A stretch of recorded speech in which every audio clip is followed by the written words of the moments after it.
Stick around for today's gameplay video, but first...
What do you reckon, Dark Spew?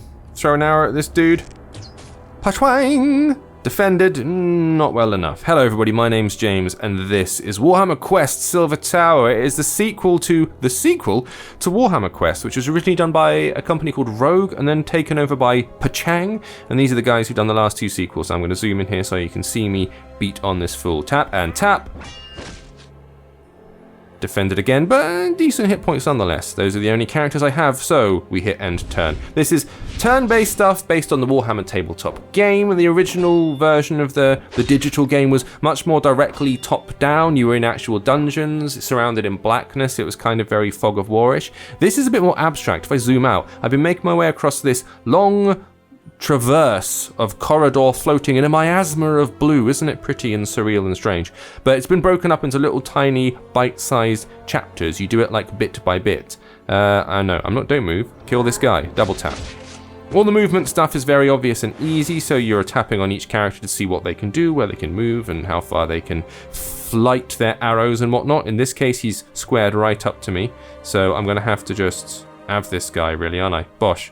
I don't really want to be doing arrows at point blank range, but I'm not moving, so I can fire off 2 shots instead of 1. The blue area shows the areas where you can move and then perform an action. If you head off into the orange areas, it means you basically use up all of your action points through movement. I'm going to move straight up here to this guy so we can go toe to toe in the next round, but I have completed all my movement. I end turn. The major difference between this game and the sequels that preceded it, or the prequels that preceded it, I suppose, are the whole free-to-play gubbins business that's hanging around in the background, and this is where people are going to butt up against it, I think. Now, because I'm near the beginning, I haven't been horribly gated or found the portcullis come slamming down on my fingers and saying, no, you can't play anymore, you can't do anything, you suck.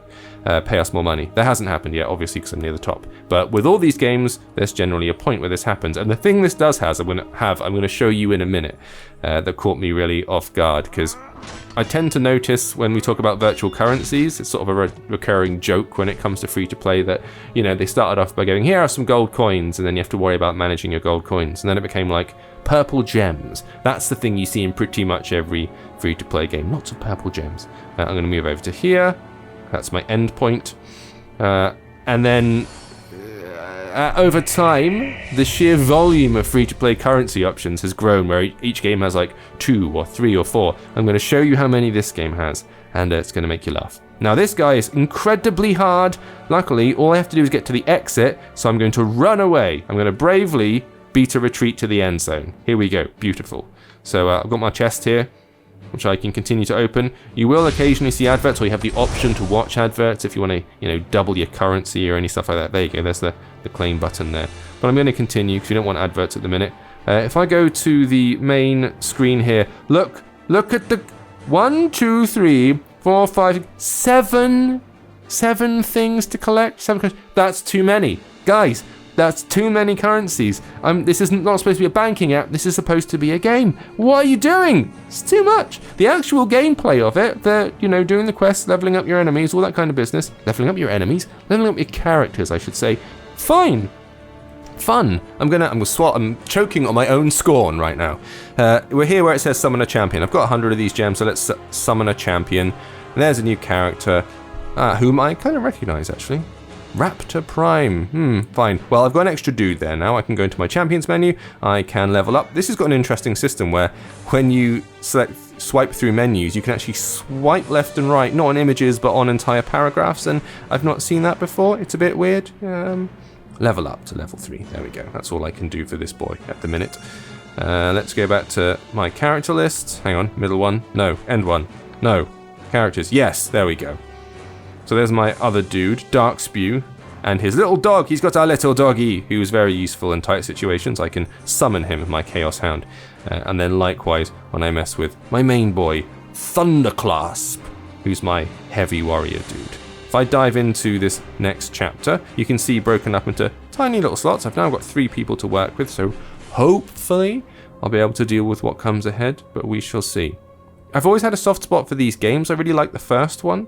I thought it played out really nicely. It did a very good job of representing the old tabletop game, and I think the turn-based stuff works particularly well on touchscreens when you're, selecting characters and choosing to move them and all that business is great. It's designed for it, you might say. Now, I'm not going to be able to attack anyone this round with this guy, so I'm just going to use up all my action points on movement. This guy's got a very sturdy-looking crossbow. I might put him here. There is an option on some of them where you can put them into a kind of overwatch if you don't do any kind of movements, but I don't think I've got that option here. No, so I'm just going to mooch up here, give this guy line of sight, and then we'll see what they do when they advance. Straight into hand-to-hand combat. However, now you're going to get it, Sunbeam, from range. For twang! Very good. You're going to get it. You can fire again, in fact, because he's not moving. So double attack on this guy. Beautiful. This guy's right up next to him, so I can swing straight into his face. Bosh.